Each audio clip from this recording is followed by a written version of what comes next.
우리가 세상을 살면서 무엇을 하고 사느냐보다 중요한 것은 어떻게 사느냐이고, 잘 사는 것보다 중요한 것은 지혜롭게 사는 것입니다. 사울은 다윗을 곁에 두고 필요한 장소에 보내 필요한 일을 맡겼습니다. 다윗은 맡겨진 모든 일들을 지혜롭게 처리했지요. 하나님이 그와 함께 하셨기 때문입니다. 사울이 다윗을 군대 장관으로 삼았을 때 반대하는 사람이 한 사람도 없었다, 성경은 증언하고 있죠. 나이 어리다고 깔보는 사람 없고, 사회 경험 부족하다고 함부로 대하는 사람 없고, 능력도 없는데 낙하산으로 그 자리에 앉았다 시기하고 질투하는 사람 한 사람 없이 백성들도 신하들도 모두가 합당히 여겼습니다. 지혜롭게 행했다는 말은 단순히 업무를 잘 처리했다는 뜻이 아닙니다. 바울은 디모데전서 4장 12절에서 나이 어린 목회 후배 디모데에게 이런 권면을 하죠. 누구든지 내 연소함을 어수인 여기지 못하게 하고 오직 말과 행실과 사랑과 믿음과 정절에 있어서 믿는 자에게 본이 되라. 말과 행실과 사랑과 믿음과 정절이 나이에 상관없이 존중받는 비결이라는 말씀입니다. 다윗은 이것을 바탕으로 맡겨진 일을 감당했던 것입니다. 말 한마디도 지혜롭게, 또 행동 하나도 또 지혜롭게, 누구를 대해도 사랑으로 대하고, 어떤 상황 속에서 또 자신의 믿음이 또 죄의 유혹 앞에서 타협하지 않는 삶의 정절이 그렇게 지켜질 때 누구에게나 합당히 여겨지는 믿음의 사람이 되는 것입니다. 예수님이 그 모습으로 사셨어요. 요셉, 다니엘 같은, 기라손 같은 하나님의 사람이다, 그런 모습으로 살았죠. 하나님의 영에 감동된 사람, 하나님께서 함께 하시는 사람들의 특징적인 모습이라는 것입니다. 오늘 저와 여러분은 하나님께서 함께 하시는 사람인 줄로 믿습니다. 삶 가운데 그런 모습으로 주어진 삶의 현장을 잘 살아낼 수 있기를 주님의 이름으로 축복합니다. 다윗에 대한 그런 좋은 소문은 삽시간에 주변으로 퍼져갔어요. 오늘 말씀해 보니까 사울 왕이 블레셋과의 전쟁이 끝나고 골리앗을 죽인 이 다윗과 함께 이렇게 돌아오는 그런 장면이 소개되고 있죠. 6절 7절 말씀 보십시오. 무리가 돌아올 때, 곧 다윗이 블레셋 사람을 죽이고 돌아올 때에 여인들이 이스라엘 모든 성읍에서 나와서 노래하며 춤추며 소고와 경쇠를 가지고 왕 사울을 환영하는데, 여인들이 뛰놀며 노래하여 이르되 사울이 죽인 자는 천천히요 다윗은 만만이로다 한지라. 승리하고 돌아오는 이스라엘 군대를 환영하기 위해서 수많은 인파들이 몰려들었습니다. 여기 보니까 모든 성읍에서 여인들이 나와서 춤추고 노래하면서 막 이렇게 환영하는 모습이 그려지고 있죠. 그런데 그 노래 가사를 들어보니까 사울이 죽인 자는 천천히요 다윗은 만만이로다.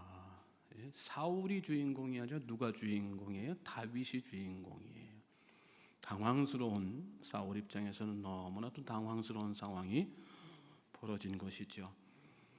사울의 귓가에 그 노래소리가 들려왔을 때 매우 불쾌했습니다. 8절 9절 보시면 사울이 그 말에 불쾌하여 심히 노하여 이르되 다윗에게는 만만을 돌리고 내게는 천천만 돌리니 그가 더 얻을 것이 나라 말고 무엇이냐 하고 그날 후로 사울이 다윗을 주목하였더라. 이 노래말 들어보니까 야, 다윗이 백성들의 마음 다 얻었고 이제는 나라도 가져가겠구나, 나라도 가져가겠구나, 왕권도 가져가겠구나, 그런 생각이 문득 든 거죠. 그러면서 그날 이후로 사울이 다윗을 더 주목했다 이렇게 말씀이 나오는데, 전체적인 말씀의 내용을 보면 사울이 지금 되게 불쾌하고 있는 거죠. 화가 나가지고 마음속에 시기심과 질투심이 막 타오르는 그런 장면을 말씀하고 있는 거예요. 9절 보시면 그날 이후로 사울이 다윗을 주목하더라 그랬는데, 전에는 사울 바라볼 때 사랑스러운 마음으로, 기특한 마음으로 이렇게 바라봤어요. 대견한 마음으로 이렇게 바라봤어요. 관심 가지고.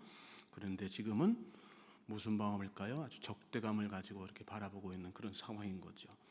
여러분, 시기와 질투, 분노는 매우 무서운 것이에요. 신앙인이 육적으로 미혹되어 넘어지는 것보다 시기, 질투, 분노 이런 내적인 감정에 의해서 무너지는 경우가 훨씬 많습니다. 우리가 세상 살아보면 다 경험하고 그러는 거 아니겠어요? 여러분들이 예수님 믿고 나서 무슨 세상적으로 술 먹고 방탕하고 그래가지고 넘어집니까? 안 그렇잖아요. 나름대로는 좀 신앙적으로 살아보려고 다들 애들 쓰고 막 그런 분들 아니겠어요? 그런데 어떤 때 주로 넘어져요? 마음속에 어떤 감정을 다스리지 못해가지고 막 넘어지는 경우가 참 많잖아요. 분노는 사실은 자연스러운 감정입니다. 하나님도 분노하실 때가 있으시죠. 하나님은 분노를 더디하시는 분이시지 분노하지 않으시는 분은 아니세요. 분노 그 자체가 잘못된 것은 아니라는 말씀입니다. 오히려 우리가 세상 살다 보면 분노를 바라지 않아서 그냥 참고만 살아가지고 그게 나중에 마음속에 속병이 돼가지고 여러 가지 육신적인 질병으로 영적인 질병으로 나타나는 경우가 부작용이 생기는 경우가 참 많지 않습니까? 그런 관점에서 바라보면 적당한 분노, 건강한 분노는 오히려 우리의 영육, 신앙의 발전에 오히려 더 도움이 될 수도 있는 거죠. 문제는 그게 죄가 되는 거, 죄로 발전하는 거. 그 분노로 인해서 다른 사람을 실족시킨다거나 오늘 본문의 사울처럼 다른 죄를 양산하는 것입니다. 그래서 말씀하죠. 에베소서 4장 26절에 이런 말씀하세요. 분을 내어도 죄를 짓지 말며 해가 지도록 분을 뿜지 말고 마귀에게 틈을 주지 말라. 분을 내더라도 분을 내어도라는 분은 언제든지 낼 수 있다는 얘기죠. 상황에 따라서 분을 낼 수는 있다는 얘기죠. 그런데 분을 내더라도 뭐하지는 말아라. 죄를 짓지는 말아라. 그리고 특별히 그 죄를 짓지 않기 위해서 뭐하라는 거예요? 해가 지도록 분을 품고 지내지 말아라는 거예요.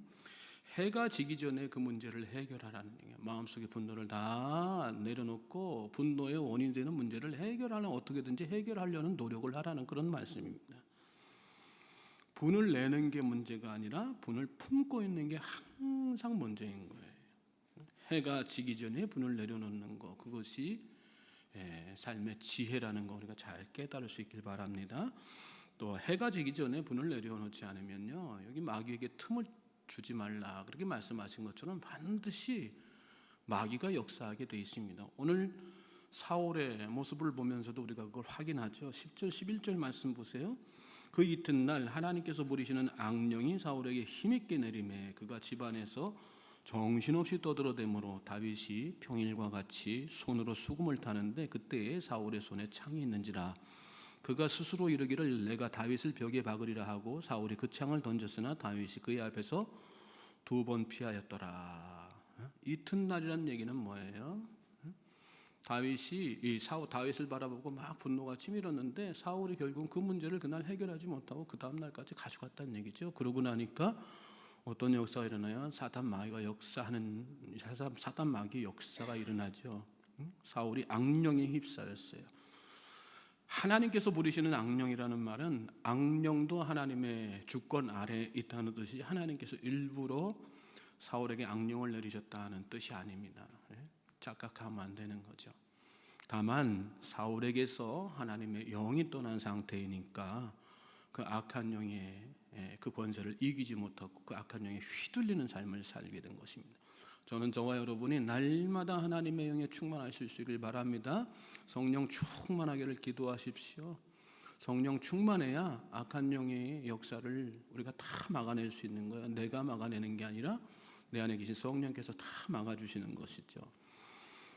사울에게는 하나님의 영이 떠났어요. 그래서 악한 영이 보니까 여기 강하게 역사했다 이렇게 나와요. 그러니까 아주 통제가 안 되는 상태에 이렇게 빠져들고 말죠. 보니까 집안에서 정신없이 떠들어댔어요. 흥설수설하면서 그냥 막. 그러다가 수금을 타는 다윗을 보았어요. 그랬더니 그 다윗을 죽이겠다고 어떻게 해요? 손에 들고 있는 창을 냅다 던지죠. 첫 번째 창이 빗나가니까 다시 또 연이어서 두 번째 창을 또 던졌어요. 여러분 마음속에 분을 계속해서 품고 있으면 이렇게 무서운 거예요. 우리가 사울처럼 뭐 창을 던져서 누구를 죽이려고 하지 않지만 우리 마음속에 분을 품고 있으면 무슨 생각 들어요? 속으로는 몇 번이고 사람 죽이는. 근데 예수님은 뭐라고 말씀하세요? 살인을 한 거, 마음속에 살인을 품은 거가 이미 살인한 거다. 그렇게 말씀하시잖아요. 마음속에 분이 있는 분들이 계십니까? 그 분을 다 내려놓으실 수 있길 바랍니다. 하나님께서 역사하시는 거예요. 그 부분이 내 안에 계속해서 있으면 마귀가 계속해서 장난질을 하는 거예요. 자, 말씀 끝에 보면 다윗은 2번을 던졌는데, 사울이 2번을 던지는데 또 그때마다 2번을 다 피하죠. 사울이 어떤 사람이면 창던직의 달인이거든요. 그런데 다윗이 수금을 타고 막 이렇게 있다가, 그러니까 전혀 예기치 못한 그런 상황 아니겠어요? 그런데 갑작스럽게 이 창던직의 달인인 사울이 던진 창을 어떻게 2번이나 이렇게 다 피할 수 있었을까요? 하나님께서 함께 하셨기 때문에. 여러분, 하나님께서 함께 하시는 사람은 어떤 위기 가운데서는 늘 피하게 만들어 주시는 거예요. 믿습니까? 우리가 성령 충만해야 되는 이유고요. 하나님께서 나와 늘 함께 하시기를 갈망하고 기도해야 되는 중요한 이유죠. 고린도전서 10장 13절에 사람이 감당할 시험 밖에는 너희가 당한 것이 없나니 오직 하나님은 미쁘사 너희가 감당하지 못할 시험 당함을 허락하지 아니하시고 시험 당할 즈음에 또한 피할 길을 내사 너희로 능히 감당하게 하시느니라 말씀하셨어요.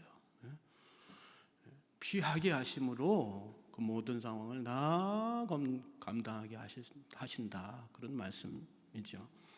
피할 수 있는 것, 그것이 하나님의 능력이에요. 사람의 문제도 그렇고 환경의 문제도 그렇고 다 악한 대적과의 문제도 마찬가지예요. 피할 수만 있다면 피해야 되는 것, 피하는 게 최상책입니다.